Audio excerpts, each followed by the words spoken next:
Okay. Okay. Let's I guess get started. I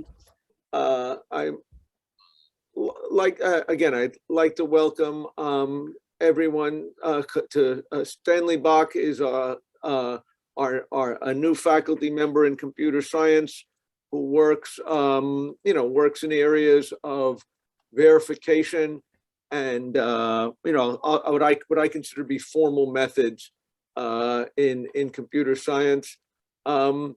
He got his PhD from University of Illinois at Urbana-Champaign, which is where I'm from. But otherwise is a good school. I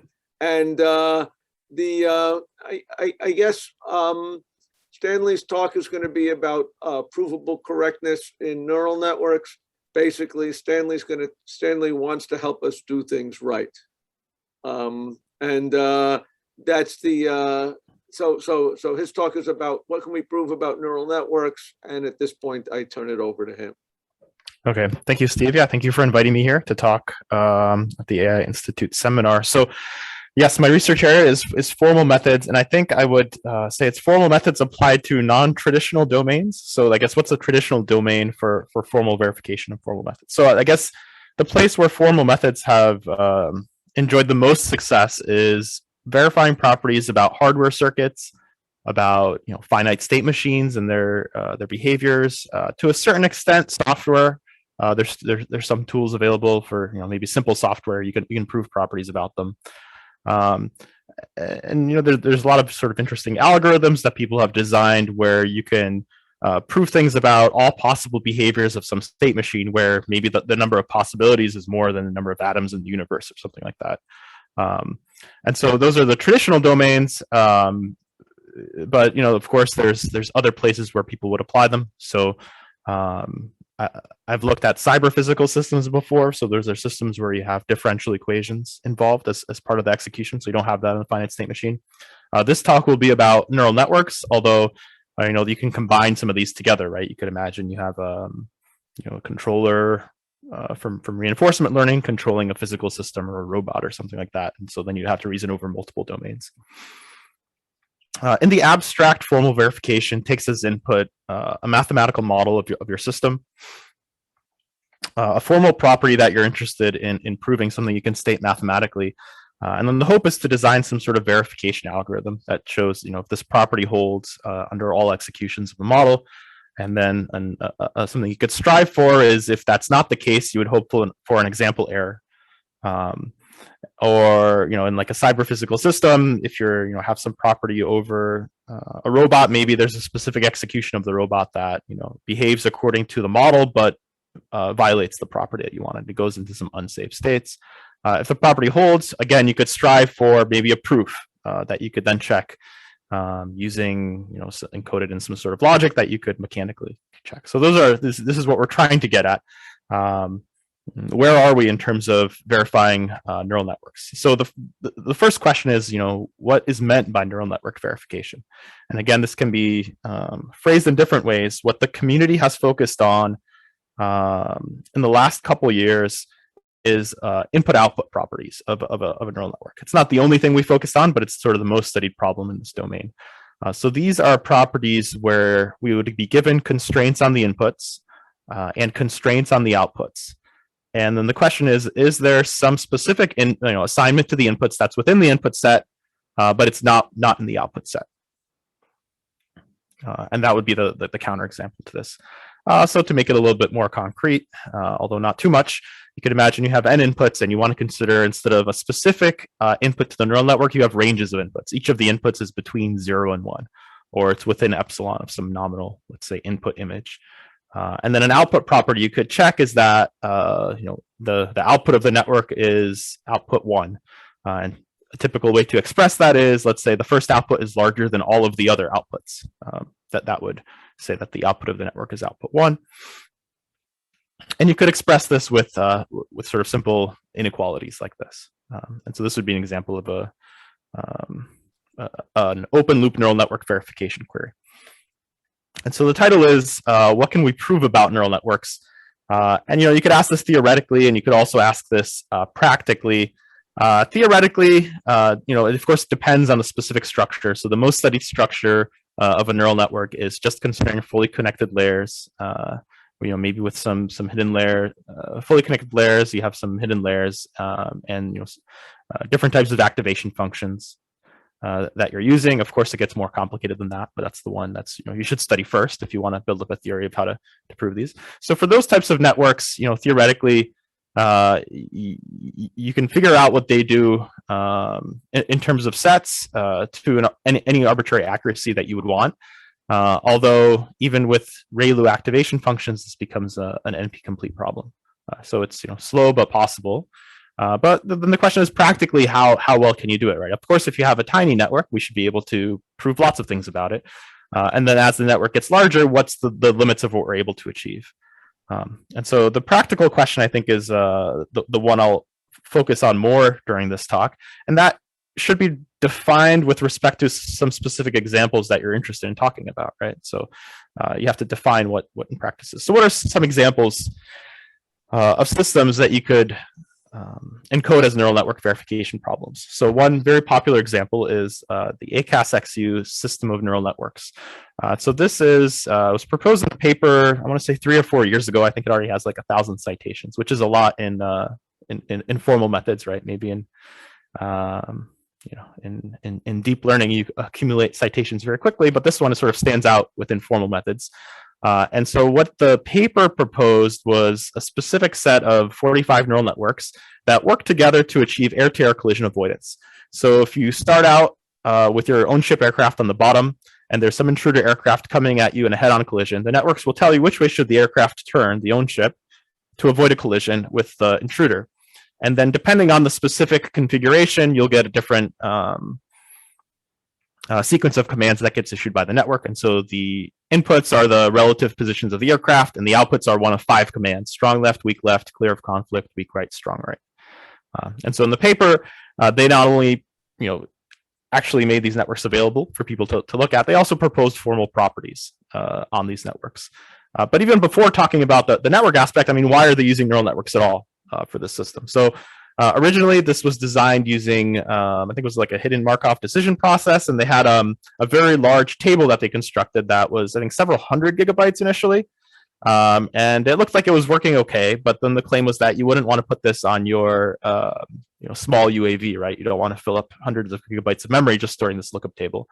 So they wanted to do compression. And so they figured out, they could get a pretty good compression ratio by using neural networks for this purpose. But of course, this was a lossy compression. And so then the question is, well, does this compression process actually affect the safety of the underlying system? And so this, sort of getting more towards having a formal specification on how the system behaves. Can you go back to the picture just for a second, because I'm not completely, go back a little further. The one with the 45 things. Mm-hmm. I mean, so the goal is what? To prove that you don't hit the plane? Yeah, so I haven't gone through the goal yet. And there's different specifications you can consider for the system. I think the ultimate goal we would want is, you avoid collision with the intruder aircraft when you can. Yep.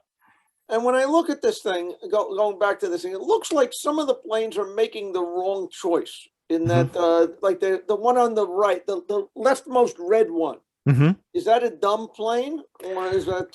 No, so okay, so there are 45. There was a couple of questions, right? Why are there 45 networks? Why is this red one turning right where it should be turning left? So part of it is I can't visualize all the dimensions of the system. It's like the state of each aircraft. It has a position, it has a heading angle. There's a velocity involved as well. So that red one, actually, I think it started out with a heading angle that was already tilted slightly to the right. So it was already going a little bit towards the right. So it decided to continue going towards the right rather than having to do like a left turn that would and turn around because the heading angle was already started out a little bit to the right. That's why that one kept going to the right. And it's, it seems like it's not optimal, but it's enough to avoid collision by several thousand feet. So it's still not, considered a collision. So it's maybe okay, right? Okay. And so what are the 45 networks? They discretized some of the variables. So this system is actually not a 2D collision avoidance system, but a 3D collision avoidance system. So I'm showing just in-plane flight. There's also one of the variables is the time to loss of vertical separation. And so based on whether you're flying at the same height or at different heights, you'll use a different set of networks. So I think there's maybe 9 discretization levels for the loss to vertical separation. And so within, for example, if you're just considering in-plane flight, this 2D case, there'll be 5 neural networks that are controlling the system. And so why are there 5 neural networks? Well, the neural network that you choose is based on what the previous command that you had used. So this allows you to create this sort of one history of memory within the system, that if you just issued a turn right command, you're sort of biased towards continuing turning to the right. This prevents an error case that would occur if you did it with a single network that's sort of deterministic, which is if you're on the boundary of turning right and turning left, and the system is allowed to have noise. You could, for example, think you're in the left mode, but you're actually in the right mode, and then so you turn right, and at the next step, the same process sort of repeats, that the noise can sort of guide the system to sort of not be able to make up its mind whether it's turning left or to the right. So by having this switching between networks, you have memory of what the previous command you used was, and this hopefully prevents this problem.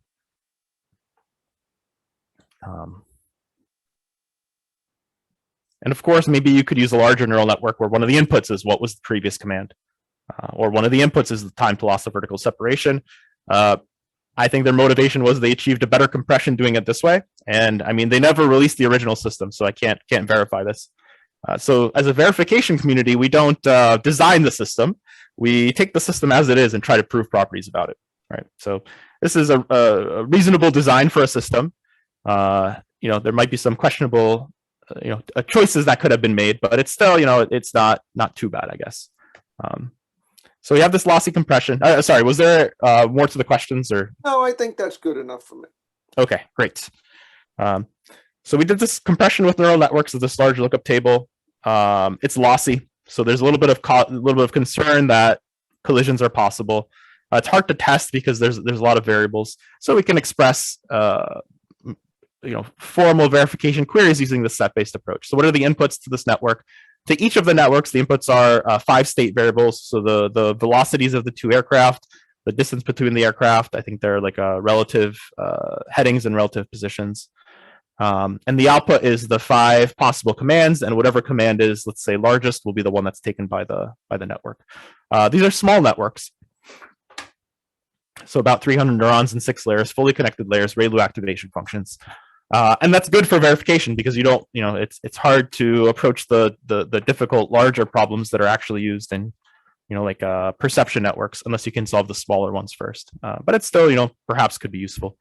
The paper also proposed properties that some of them were tractable, and that was something important. So for example, property 3 was this case that says if you have this head-on collision case, which is sort of like the one I showed before, then a turn should be commanded. And so a turn should be commanded means that clear of conflict is not the greatest output. And so you can then take this English statement and convert it to a mathematical statement where, for specific ranges of the input variables, what does it mean for the intruder to be directly ahead and moving towards the own ship? And then that's a spec on the input, or those are constraints on the inputs. And then you could ask, what does it mean for a turn to be commanded? This means that clear of conflict should not be the greatest output. So I guess the minimum output is the one that's used by the network. So the unsafe output would be the one where clear of conflict is less than all of the other outputs. And so if you can find a specific input within this set where the output, the clear of conflict output is the smallest one, then this property is not met. So this is an example of the type of query that the community considers. Okay, second example, this is looking at absence of adversarial examples for vision systems, right? So it's a well-known property of perception networks that if you have a slight perturbation on the inputs, you can get a very different output of the network. And you can kind of phrase this as a neural network verification query. So you could take all images that are within some epsilon of an initial image and then ask, is the classification robust to that? Does there exist any input within, let's say, 1% of the original image, which would be a set of possible images, such that the output of the network changes? The output is no longer the maximum output. And you could, in principle, phrase this as a neural network verification query. Okay, so what's the state of the practice in neural network verification? This summer, there's three parts to the talk. I guess the first one is a verification competition that we hosted this summer. Then I'll talk a little bit more about the technical methods and sort of other flavors of the verification problem. So this summer, there was a comparison of tools. This was VNNComp 2021. It's actually the first time we ran an objective comparison of, I think in this case, it was 12 different tools. The competition started last year, but it was a friendly competition, meaning that every tool author submitted their own results that they ran on their own computer. And so it allowed you to somewhat compare, but it wasn't really a fair comparison. This year, it was a more standardized comparison. We had a unified specification format. We encoded properties in this VNNlib format. Networks were encoded in this interchange format Onyx, which you can convert to TensorFlow or PyTorch or other libraries you're interested in. And then we used common hardware to compare tools, right? So if you want to use just a tool as sort of a black box and get an answer to a verification query, you could write something. In principle, you could write your specification in VNNlib, convert your neural network to Onyx, and then use any of these tools that supports the type of neural network you're interested in, and hopefully get an answer.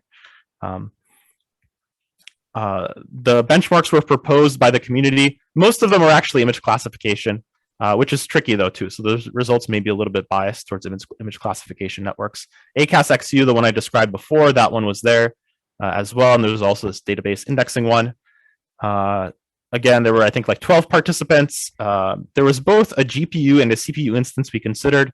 And the way we did it to make it fair is that we rented these from Amazon Cloud for roughly the same amount of cost per hour, right? And that's how we consider things to be fair. But again, this is some of the GPU tool authors said they could have done even better if they were allowed to use a more powerful CPU. So this is something that comes up with comparison of different tools. What's Gurobi mean? Gurobi is a commercial LP solver. So in the next part of the talk, we'll talk about technically how these tools work. Many of them rely on linear programming, and the speed of linear programming and scalability depends on the underlying library you're using. We're generally not developing our own libraries for this. So Gurobi is free for academic use. It's kind of expensive, I think, commercially, maybe like $10,000 or something for a license. But it's a very powerful LP solver. So this is like a licensing question. Do you need this powerful license or not? And so some tools did, some tools used other licenses. This was the most popular one, though. There was a number of challenges in terms of the competition. So one is we wanted to penalize tools that had incorrect results, which did come up. But then this came up, if there's a disagreement, how do you judge what's wrong, right? So in an ideal case, you would have this counter example that you could then demonstrate that the property is not met. We didn't have a standardized output for that. There's also, how do you do scoring, right? So depending how you do scoring, you might have different winners. We had a scoring method where we sort of accumulated the score based on how many benchmarks you verified, which means that if you had a tool that supported lots of different network architectures and layer types, you would get a higher score. But if you're interested in verifying a very specific network, you might not care about how well the tool does on a very exotic network architecture. There's also questions about overhead measurement, common hardware. I'm going to go through this, but so we have an evaluation then of the top 13 tools. Here's one scoring, and again, the tools that performed well were the ones that verified lots of categories. So the tool that I developed, and I'll be talking about, is an NNM tool, which seemed to perform pretty poorly on the scoring. But keep in mind, this is a cumulative score. There were specific categories like this ACAS-XU one where this was the fastest way to verify it. So the method is not. This is what we optimized for, essentially, right? So keep that in mind. Some of these tools work well in certain categories. And if you're interested in more details on the presentation, there was a full presentation there. I think these slides might be available at some point. You could access that if you're interested, or send me a follow-up email. So let's get into more of the sort of technical methods. How do you verify a neural network?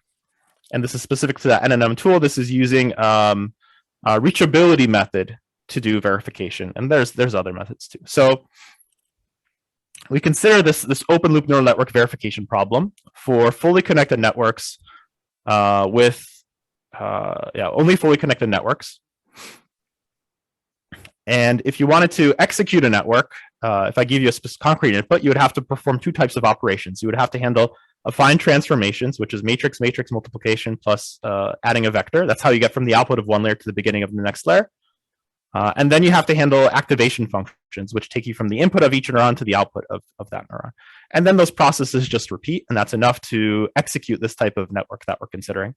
So for verification, it's the same thing, except instead of having point-based operations, we want set-based operations. We'll start with an input set, then we perform its affine transformation, and we can also take a set of states and apply an activation function to the set of states. An affine transformation is easy enough. It's just this function where you multiply by a matrix and add a vector. In a neural network, the matrix is the weights matrix, and the bias is the extra vector you're adding. And this can change the size of the vector as well, right? It's because this A matrix need not be a square matrix. So that's basically saying that different layers can have different numbers of neurons. So you could also view this as you start, if you have, let's say, just n inputs in the input layer, after you get to the next layer, you're like taking this n-dimensional point and going to this, I don't know, m-dimensional point. So the number of dimensions changes over time. So sets will also change dimensionality through affine transformations. For activation functions, we're considering ReLU activation functions. There's extensions to other activation functions, but these ones are the easiest ones to explain, and you can do exact analysis, which is why they're sort of nice. So a ReLU computes the maximum of the input in 0. So if the input is negative, then the output is 0. If the input is positive, then the output is equal to the input. So this view is the input output. It's the projection onto this input output plane of a specific neuron. So I'm showing. And if you have an input set, the input will be bounded. It's not going to, because you have a bounded inputs for all the inputs to your network, this input xi will be bounded. So you can imagine you have a lower bound and an upper bound for the inputs. And so this is a tricky function to compute on sets. In particular, it's a non-convex function. So convex representations of sets are a lot nicer than non-convex representations. So this is a little bit difficult. So what can you do? So the realization is it's not always a difficult function to apply. If my lower bound, if the input is strictly positive, even though it's maybe a set of states, then the output is just equal to the input. So that's a nice convex function. This is just like an identity function. In fact, this is very easy to do. Similarly, another easier region is if the input is strictly negative. If the lower bound and upper bound of this input xi are all less than 0, then I'm taking this input x0 and I project it to 0 to get the output. Projection to 0 is a linear transformation, which is a nice operation that we can consider for sets. And so what about the not nice case? There's a couple options you can do. The first one is you could split it into two sets. So even though the full set is non-convex, if you split along this input equals 0 boundary, you now have two sets, and each of these are those simple convex operations I expressed before. And then you could imagine if you're doing the set-based propagation through the networks, you could then apply operations to each of these sets. For the rest of the network. But maybe you don't want to do that because you start with one set and then you ended up with two sets. And then maybe at the next neuron, you'll split it into 4 sets, right? So it can get out of hand. So maybe you can consider other things. You can consider over approximations. So you could consider, instead of having the exact output of the ReLU, you say that the output is contained within this triangle. So this is the triangle over approximation. This is nice because even though there's more input-output pairs than the real network has, if I do this triangle over approximation for all of my ReLUs, and I can still prove the property I care about, then I'm guaranteed that the real output of the network, which is this subset of this, also meets the property.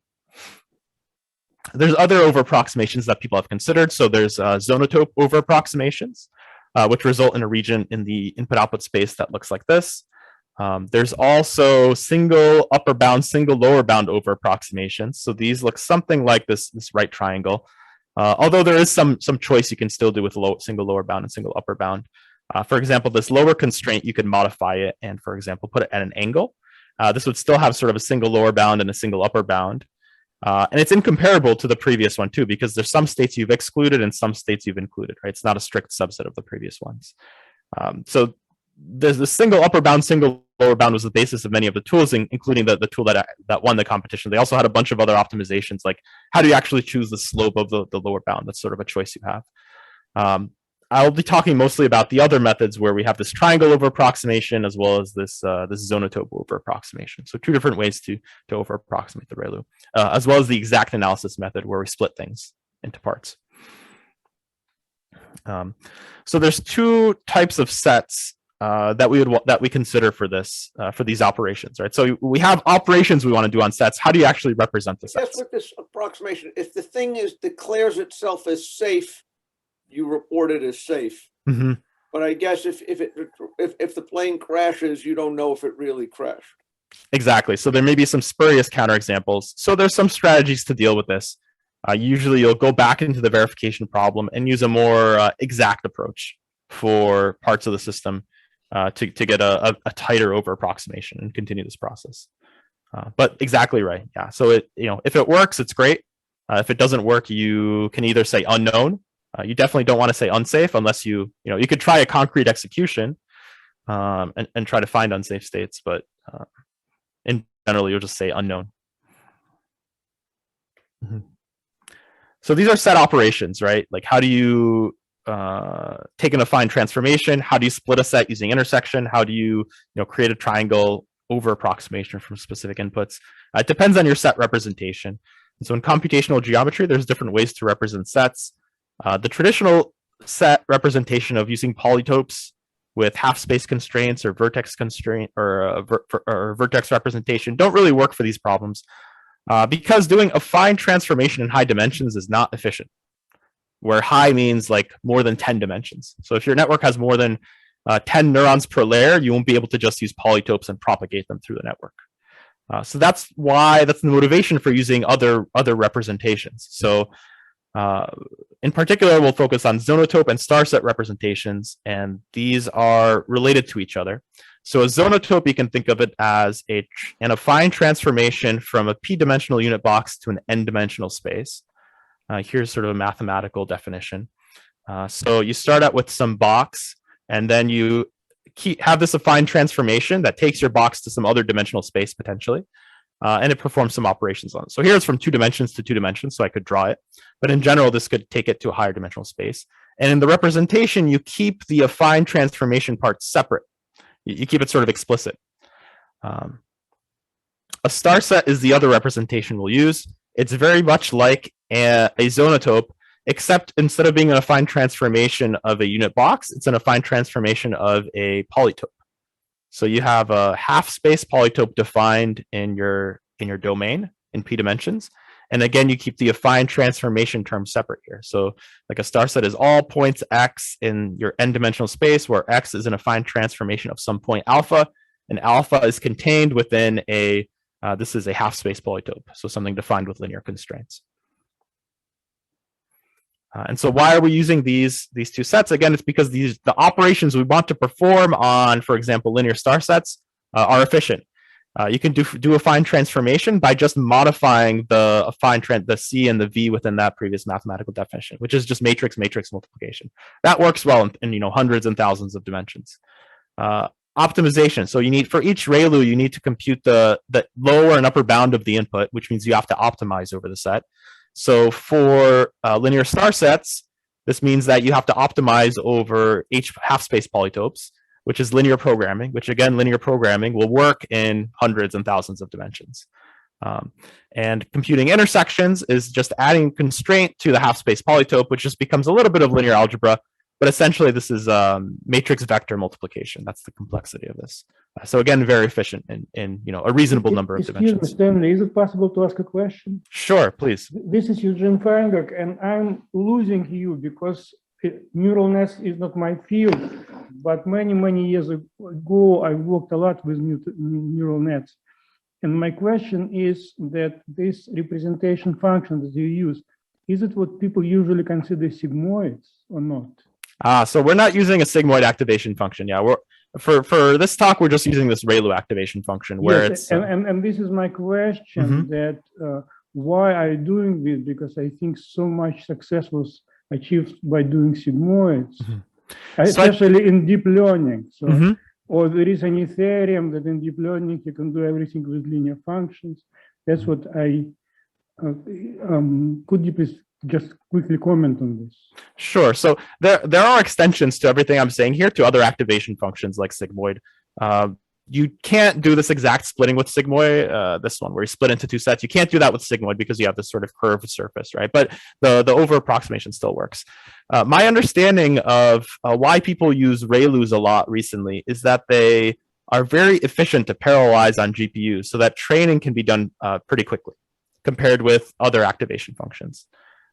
So basically it's training goes a little bit quicker for ReLUs than it does for example, sigmoid activation functions. But this depends on a specific problem, right? So, it's not like nobody uses sigmoids for anything either. So for this talk, I'll just talk about ReLUs, but the similar set-based analysis can also be done for things like sigmoids.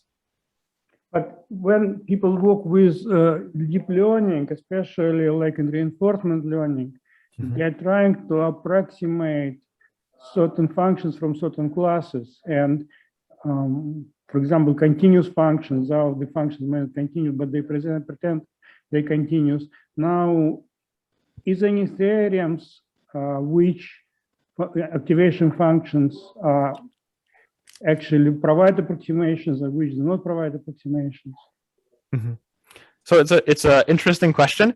As a verification person, it's outside of the types of problems I would care about, right? But I think so, right? Because ReLUs are piecewise linear functions. And so if you have any continuous function, can you approximate it with a piecewise linear function within some domain? I think that's true. So I think that, if you want accuracy up to some epsilon, you could probably do it with just piecewise linear functions. Thank you. But again, it's outside, as a verification person, I'm just given the network. The next question is, okay, if I find problems, how do you redo training? So maybe there is some connection to training at that point. Yeah. Thank you. Okay. Any other questions?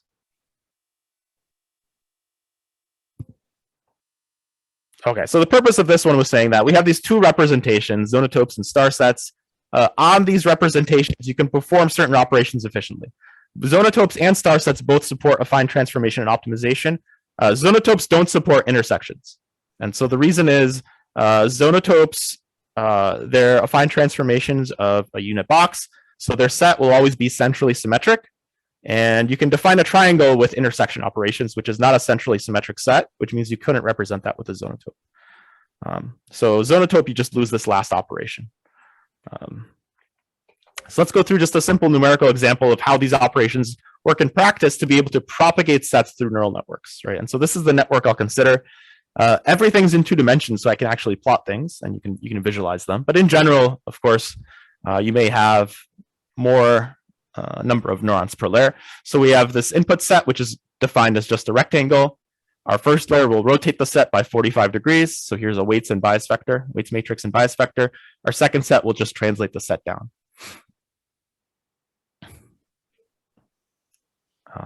So again, all in this case, everything's 2-dimensional, so we can plot things efficiently. And so, I'm showing with both zonotope and star set. I guess I'm using star sets to use propagation, but why would you want to consider even zonotopes, right? It seems like a star set support more operations. And so the answer is that for zonotopes, optimization is quick. So we need to compute the bounds on the neuron. And for a star set, you can do this with linear programming. But linear programming in thousands of dimensions is possible, but it starts to become something that slows the algorithm down. Whereas with a zonotope, optimization just becomes an optimization problem over the unit box. So essentially, it's like if I told you that this was a direction you should optimize over within this box, it would be very easy to find out which corner of the box optimizes in this direction. You could get this upper right corner. So all you're doing is just looking at the signs of the direction you're optimizing in. And so you can write a sort of a simple loop, which is much faster than linear programming for optimization. Okay, so let's propagate a set through this network. So we start with our input set, which is shown here. So the x-axis is x0, the y-axis is x2. The first layer will rotate the set 45 degrees. So we'll take this set and then we compute its rotation. And so I have this 2 different views of the star set. So there's the the input space and the current space. This is kind of like the domain and the range of the star set. So this is the point alpha that's defining the that's defined with an H polytope, and this is the actual set of states within the layer. So after we perform this rotation of 45 degrees, we'll want to apply the ReLU function to both dimensions of the system. So first we look at the first ReLU and we compute its input bounds. Can its input be strictly negative? Can the input be, is it strictly negative? Is it strictly positive? Or can it be either negative or positive? And so this means we need to maximize and minimize in this direction within the current space. And so the way this is done with star sets and zonotopes is that this gets converted to an optimization problem in the input space with a different direction. And by optimizing these in the input space using linear programming, we'll get these 2 points for the minimum and maximum. And then these can be converted using just the affine transformation back to the current space to get the minimum and maximum that we were actually interested in. And we see that the minimum is less than 0, and the maximum is greater than 0. So if we want to do exact analysis, we need to split the set in two. So we can split the set along x equals 0. With star sets, the way this works is that this constraint x equals 0 gets converted to a constraint in the input space, and it'll split this input space into 2 parts. And then the second part is after you split the set into 2 parts, if the input to the ReLU was negative, you need to project it to 0. You need to set it to 0. So this red set then gets projected onto 0 within the star set. So now we have these 2 sets, this red one and this blue one. And next we analyze the second ReLU, which is looking at the y-axis. So we do this both for the red set and the blue set. So we solve 4 optimization problems. We get these optimal points. And then we figure out that both the minimum and the maximum in the y direction for these 2 sets are strictly positive. And this means that the ReLU is just an identity function. There's no inputs that can be negative. So we don't have to split the set for the second ReLU.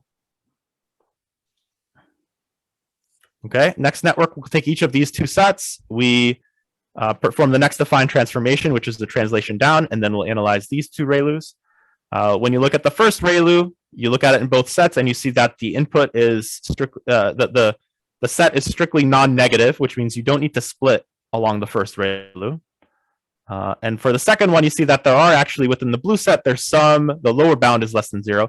So you need to split the blue set again. And again, you can split it into 2 parts using a little bit of linear algebra for star sets and project the negative part to 0. And then this is sort of the final result of the output of the networks. So there's 3 different distinct regions within the input space. And then these gets mapped to 3 regions in the output space. And so the value of y1 and y2, the possible values are shown here. And then if I had a spec over the outputs, I had some relationship between y1 and y2, like y1 is greater than y2, I could check it for each of these 3 sets. And so this is now the general algorithm, right? So the question is, okay, this works, it's exact, but it doesn't always work quickly. So how do you speed things up? And so there's 2 different papers. Can I ask a question before? Sure. Yeah. So does this work for skip connections? Mm-hmm.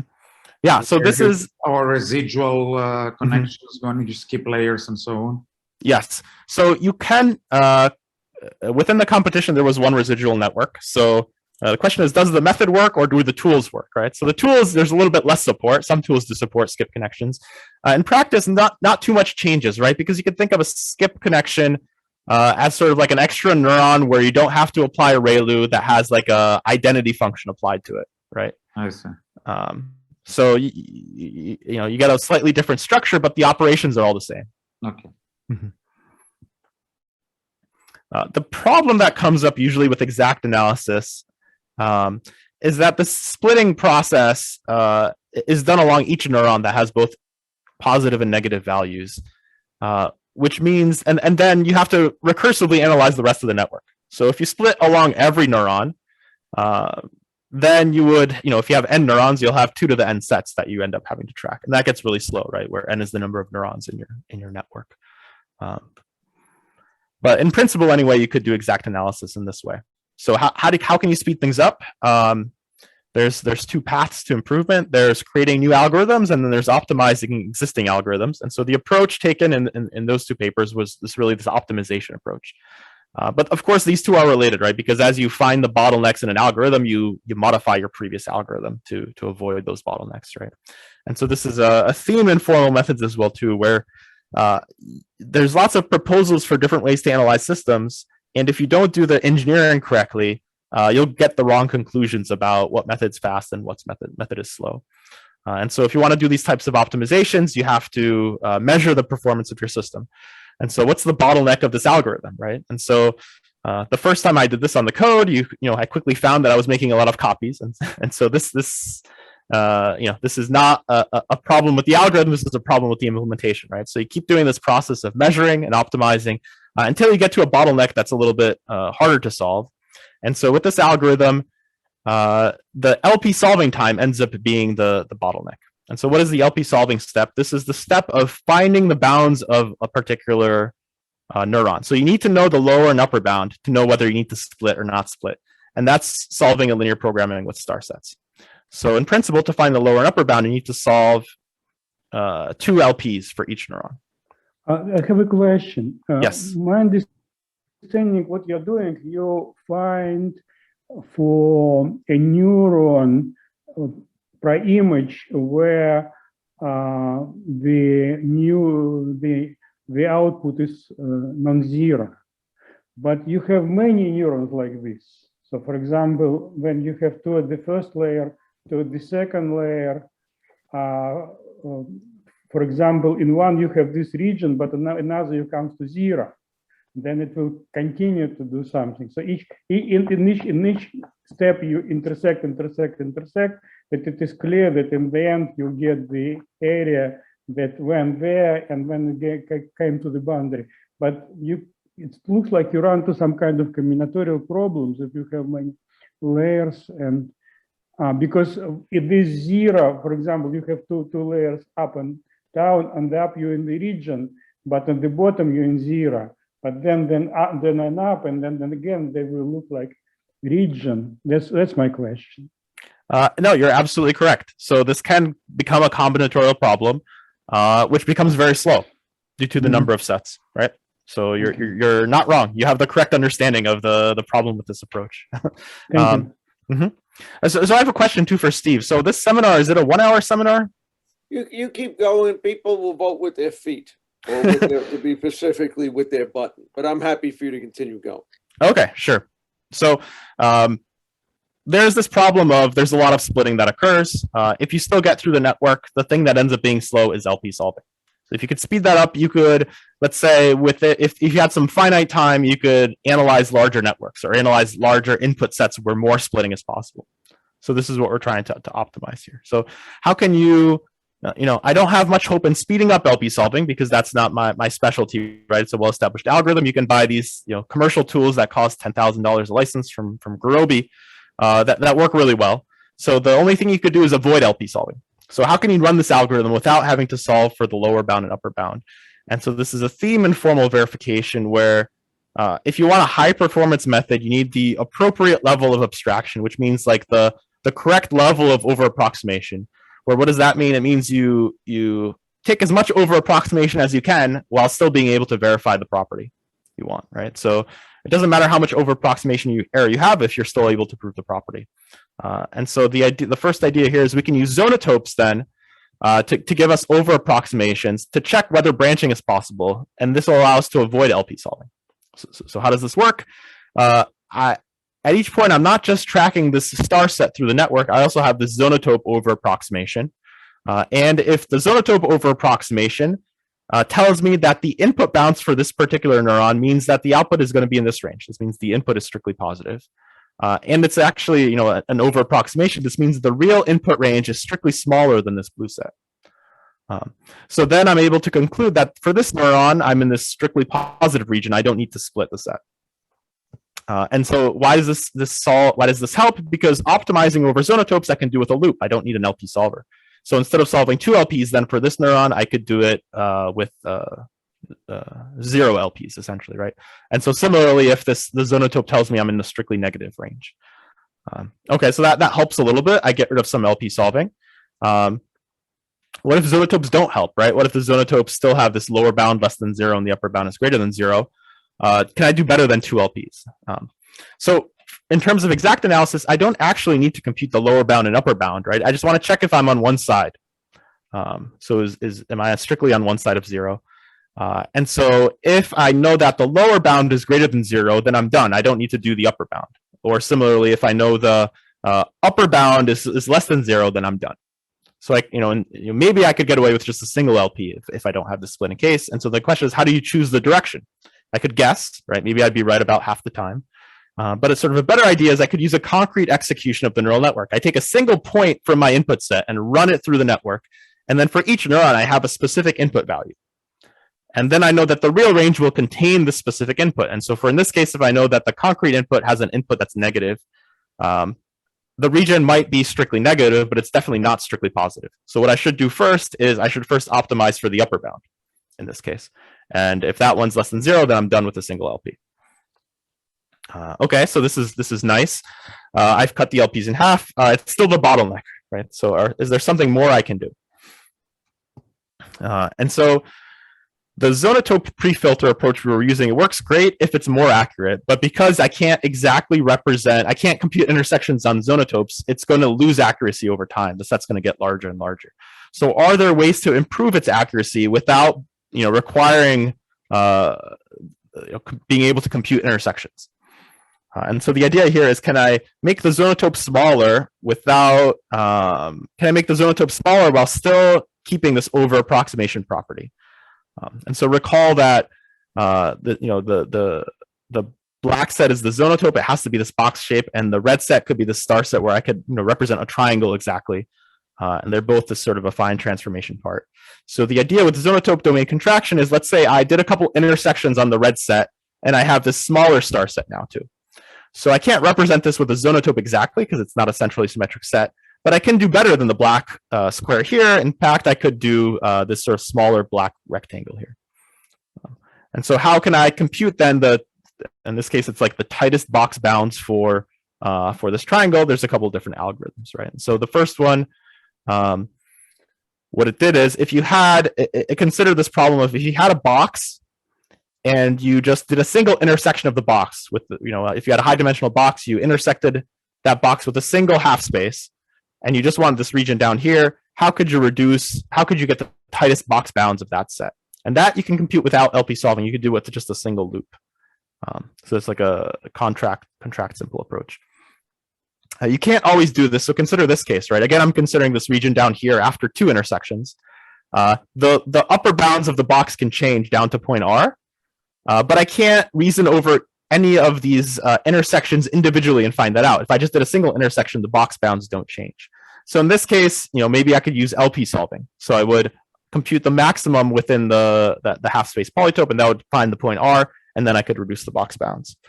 And that's sort of like a neat algorithm because it's, I'm trying to get rid of LP solving in the verification problem. And to do that, I need a better zonotope over approximation. And the way I'm getting that is I'm using LP solving. And so I hope that the savings outweighs the cost. There's a couple other algorithms for doing this. I'm going to skip over this though. That's a couple more interesting things I want to mention.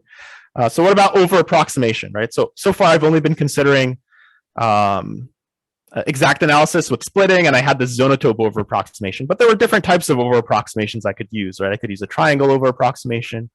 I could use, there's actually different types of zonotopes over approximations, and these are all incomparable to each other. Even though maybe this one has the smallest area, right? But there's some states that are, for example, excluded by using one of the other ones. So since zonotopes are so much faster than LP solving, why am I only considering the best area zonotope? I could actually consider all 3 zonotopes at the same time.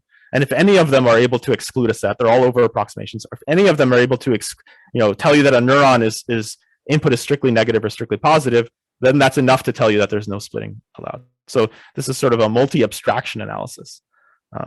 There's, other ideas are multi-round analysis. So this would be, first, I just use zonotopes by themselves without any LP solving and try to prove the property. If that's too coarse, I'll go back and do more refined analysis, maybe using, multiple zonotopes or using exact analysis with splitting. The last splitting approach we look at, the last optimization is this notion of, I've been doing exact analysis. You could also do over approximation analysis. So for each neuron, instead of splitting, I could consider this sort of larger set and propagate that through the network without having to have two sets, but that'll lead to error. And this isn't a binary choice, right? For every neuron, I'm making this choice. Do I split it, or do I do an over approximation? And so again, with formal methods, what I want to have is the appropriate level of abstraction. So on some neurons, maybe it's appropriate to split, and on some neurons, it's appropriate to do an over approximation. And so then this is a challenge, right? How do you choose these neurons? So a simple approach used for like software verification is CIGAR, which is counter example guided abstraction refinement. And so the CIGAR approach first considers over approximation everywhere and checks if you can prove the property. And if it doesn't work, then you go back and refine your over approximation. So mapped to the neural network verification problem, what this means is that you'll first do this triangle over approximation everywhere. If you can't prove the property, you go back, and for one of the neurons, let's say you'll do a split then, and then for the rest of the neurons, do over approximation. And then you have two sort of sub problems that you're checking. And again, if you still can't prove the property, you'll go back and split again on a second neuron. And eventually you'll get to splitting on every neuron that needs to be split on, so you'll get exact analysis. But hopefully you're able to prove the property beforehand. Before you get to before you have to split everywhere, right? That's the hope. So that creates more efficiency. There's other approaches for refinement. I'll skip over that because there's just a couple minutes left. So this last part is just other verification problems and recent results, right? So what's interesting in neural network verification? One is the efficiency of this open loop neural network verification problem. What else is interesting? Looking at scalability in terms of larger perception networks. So like VGG16, this is a network with 10 million neurons. How could you possibly prove something about this? If you're doing this exact splitting approach, it's not going to work well. And even doing these operations, how do you map between like convolutional layers and fully connected layers? There's this neat trick of using what are called image stars to be able to do this, where for any linear layer, you can convert this affine transformation part to operations on tensors or operations on images. So if you have any layer, like any convolutional layer, diluted convolution, transposed convolution, flattened layers, things that are linear, you can directly apply these neural network operations to the set representation itself. So it's sort of like an efficiency improvement. There's also memory issues with these networks. So these are, even representing a set of states, you're working in sets that are tens and hundreds of thousands of dimensions. And so your computers quickly run out of memory. And so I think in this case for VGGNet16, even representing the set of states after the first layer, you need something like 2 terabytes of memory, which my laptop does not have. So, but in principle, this is maybe possible for a distributed system or clever use of disk. So there's some systems systems related, I think, questions here that could be used within neural network verification. The open loop neural network verification is, of course, one problem. There's also closed loop analysis that people are interested in. So if you really have a reinforcement learning system with a physical system like ACAS-XU, is the system actually avoid collisions? That's not answered by the open loop neural network verification question. So we had some recent work on this too, where we're considering closed loop systems with noise, right? So that's an interesting problem, right? Because at least for perception networks, they're often vulnerable to adversarial examples. Physical systems usually have sensor noise. So a question is, can the sensor noise cause the system to produce a bunch of bad outputs that make the system violate a property? And so for this ACAS-XU network, we were able to show some cases where, without noise, the closest distance between the two aircraft we were able to find was something like 15,000 feet. And with noise, with I think like 0.6% input noise on any of the inputs, we can get cases where there's actually a collision. So this can also be thought of as if you had a stealthy adversary that wanted to perturb your sensor input slightly, how much of an attack how much would they need to perturb these to cause the system to collide? So this is a type of question that's interesting. And it builds upon this open loop neural network verification tool that we had developed before too. And so I'm not going to go through the algorithm. There's questions about black box physical systems. So if I don't have access to the symbolic differential equations, can I still do set-based analysis? And so sometimes you can do local analysis, which sort of naturally comes with this method because we split sets into small pieces. There's still questions about the best convex over approximation, which I'll skip over. There's basically anywhere neural networks are used, you can phrase a verification question. So something like a semantic segmentation network, where the output of the network is not just a class of the image, but every pixel gets a class assigned to it. So for example, given this image, which pixels are the street signs, which pixels are the cars, where are the pedestrians, right? So there's adversarial attacks for these types of images as well too. So the images on this is the original image. And for different types of networks, you can see that attacks can modify the classes produced on the right-hand side. So these classes are very noisy. These are adversarially perturbed images. So the verification problem has been considered for semantic segmentation networks work as well. This is an MNIST example where you can see by crafting attacks, you can make the parts of the three disappear or classify as a different image. And these can be phrased as neural network verification queries. This is something else that the community has considered. There's also problems in like computational geometry in high dimensions, right? So we have star sets, we have zonotopes. Zonotopes are fast, but not expressive. Star sets are expressive, but slow. We've looked at intermediate representation, things we call octotopes, right? So what's an octotope? This is an affine transformation of a set of UTVPI constraints, which is a unit two variable per inequality constraint, which is essentially a constraint of this form. You have A times alpha 1 plus B times alpha 2 is less than or equal to D, where A and B are minus 1, 1, or 0. So every constraint involves two variables. So you can have sort of diagonal constraints. So it's more expressive than a zonotope, because zonotopes you could just have box constraints. Just a variable is less than something else. This allows you to use two variables at once. It's like sort of like in 2 dimensions, it's an octagon essentially. But this is like an n-dimensional generalization. So again, you have this trade-off of optimization over octotopes can be converted to a network flow problem, like a min-cost flow problem, which is more efficient than linear programming. So in principle, using this, you could be somewhere between zonotopes and star sets too. So I think it's about 1 o'clock, and this is good because I've reached my summary slide. So I think what I've hoped to impress on you is that there's tools available for neural network verification if you want to use them within your research. The competition report is a great resource for a survey of up-to-date approaches, because the tool authors themselves tune their tools, which I think is important. There's still open technical problems, and there's still different versions of neural network verification, not just the open loop problem, that are interesting, and there's still ongoing research. So it's a great area to work with, and it's an area I'm actively working.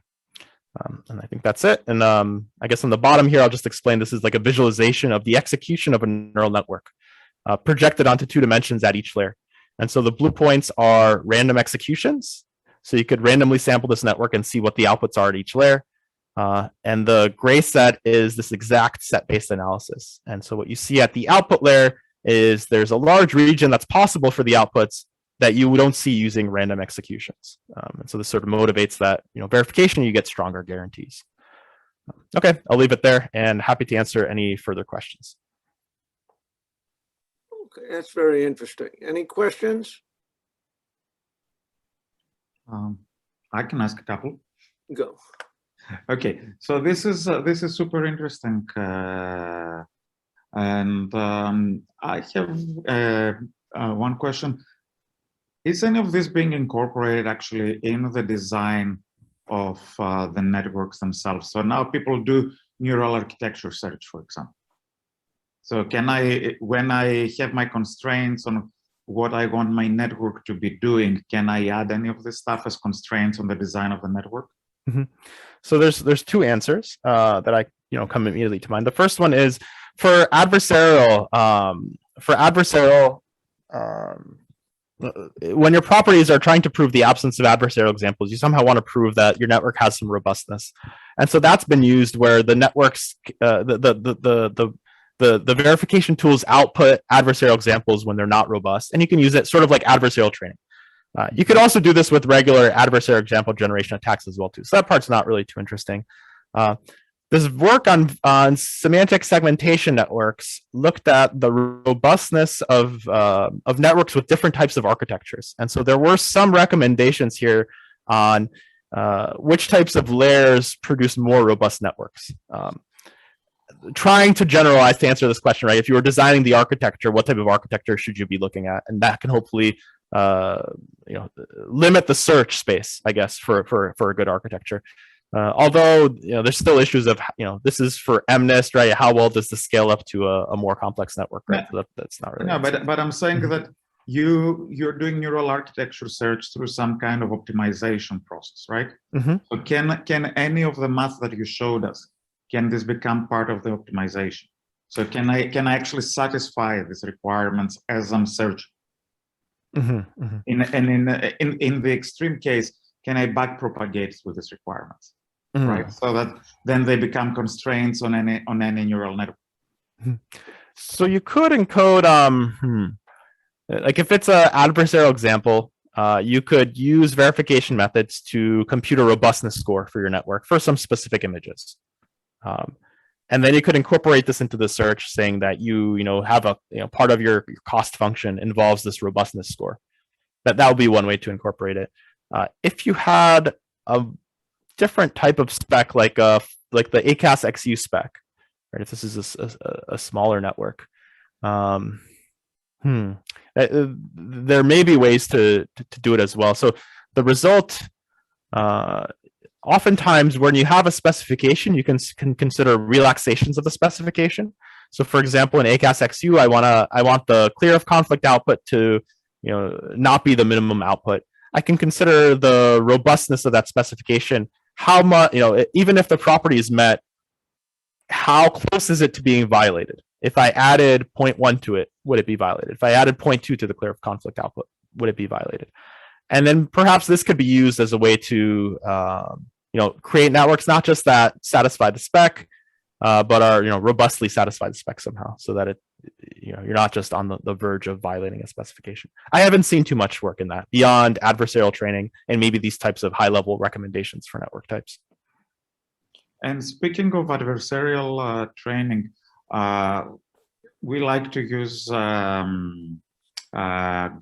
and adversarial. This is actually not adversarial examples, but adversarial training. And one of the problems there is mode collapse. Are there people in your community trying to show that you can avoid mode collapse the same way that you can avoid, perturbations from an adversarial example, and so on? So it does sound like something you could pose as a verification problem. Mm-hmm. I think for GANs, though, I don't see too many results on verification yet. So this is part of the competition motivation, is to propose problems that practitioners are interested in and that we're able to solve. So it could be the case that you could pose a problem, but there's no tool right now that could solve it. I think that's maybe we're in. But maybe for the next year of competition. I mean, part of it is there's so many different types of neural networks, right? So where do you, if it takes me a few months to develop a technique to develop a particular type of network, where should I focus the effort? And so if there, if there's an interesting spec that can be proposed, then the community could think of trying to address it. Okay, I have a couple questions. One, how often are these, again, a lot of your optimizations you talked about were to show that the ReLU really didn't do anything, didn't break into two cases. Mm-hmm. How often doesn't it break into two cases? I mean, that optimization works if you're going to win a sizable fraction of the time. Mm-hmm. How often do you win on real networks type of thing? Mm-hmm. So the answer is it depends. So it depends on the network. It depends on the input set. And so for that, those optimizations, I was focusing on these ACAS XU networks with the specific properties from the 2017 paper that people use in the competition, as well as to evaluate networks.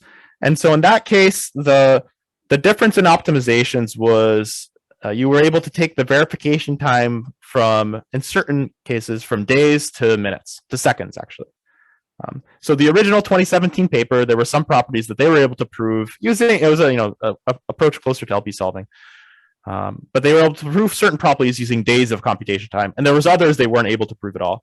The state of practice on the competition now, there's many tools that can prove all of the properties in less than 30 seconds essentially. So that's the difference in optimizations.